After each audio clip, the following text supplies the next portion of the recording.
Okay, I've got the alternator cover off the Drz400 here, and taken the protector case off, which did not protect it sufficiently from the fall, and you can see it's that's pretty good crack there.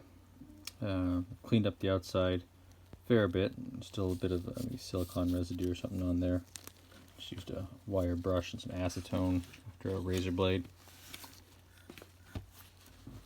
And there it is on the inside. Oh, drop some silicone on the stator. So I'm not sure if I'm going to be able to patch that with like a JB weld or something. It's pretty good crack. Okay.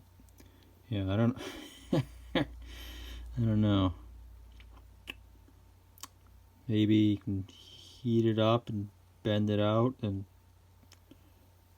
patch it, but I don't know, maybe